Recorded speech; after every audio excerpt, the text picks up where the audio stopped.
আসসালামু আলাইকুম। সবাই কেমন আছেন? আশা করি ভালো আছেন। আমরাও আল্লাহর রহমতে ভালো আছি। তো আজকে নিয়ে আসছি গরুর মাংস দিয়ে বুটের ডাল।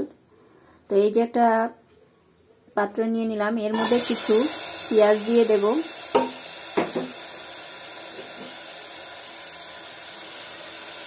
এরপর দেব তেল,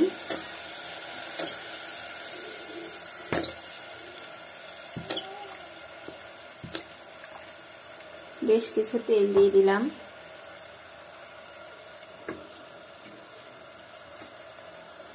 এরপরে দেব গরুর মাংস দিয়ে দেব, একে একে আমি সব মশলা দিয়ে দেব। এরপরে দেব লবণ, এরপরে দেব দারচিনি, তেজপাতা, এরপরে মরিচ, দেব হলুদ, এরপরে দেব এই যে 25 মশলা বাজারে কিনতে পাওয়া যায়, তো সেটা। সবশেষে দেব আদা। সবগুলো এখন ভালোভাবে কষায় নিতে হবে।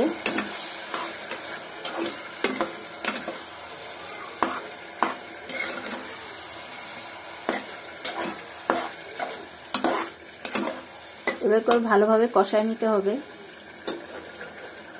কিছুক্ষণ ঢাকনা দিয়ে রেখে দেব।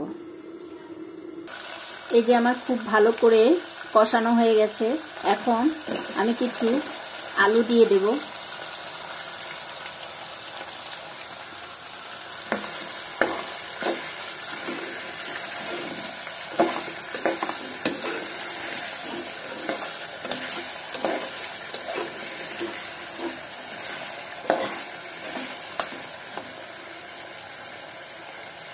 এরপরে দেব এই যে বুটের ডাল।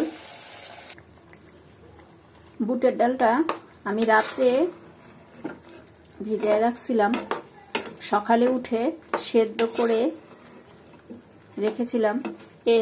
এটা প্রেসারে দিয়েও করা যায়, তো আমি ওভাবেই করলাম। এক একজন এক এক স্টাইলে করে।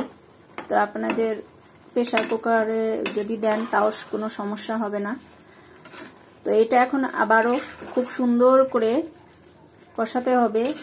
ডালের কাঁচা গন্ধটা যতক্ষণ না মানে একটু যায় ততক্ষণ অবধি কষাতে হবে। খাবার মজা করতে গেলে একটু কষ্ট করতেই হয়, এটাই নিয়ম। তো আমি এখন এটা খুব ভালোভাবে কষিয়ে নেব। এই যে আমার খুব ভালোভাবে কষানো হয়ে গেছে, তেলটা উপরে উঠে আসছে। তো এখন আমি একটু পানি অ্যাড করে দেব। এই যে পানি দিয়ে দিলাম।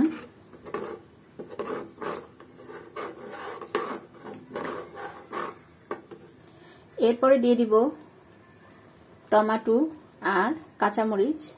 টমেটোটা আপনারা না দিতেও পারেন, কোনো সমস্যা নেই, কিন্তু কাঁচামরিচটা তো অবশ্যই দিতে হবে। কাঁচামরিচ তরকারির টেস্টটা দ্বিগুণ করে দেয়। এর হচ্ছে একটা খুব সুন্দর ফ্লেভার থাকে, সেটা মানে তরকারিতে গেলে আরো খুব ভালো লাগে।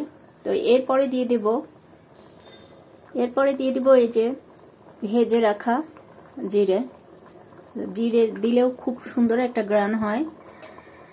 তো যারা এর গ্রানটা সহ্য করতে পারেন না তারা দেবেন না, কিন্তু আমার কাছে জিরে ভাজার গ্রানটা খুব ভালো লাগে, তো আমি দেই। তো এখন আরেকটু ফুটাতে হবে, কিছুক্ষণ ঢাকনা দিয়ে রাখবো।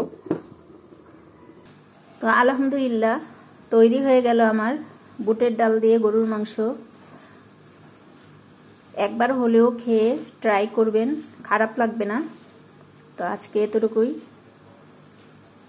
আসসালামু আলাইকুম।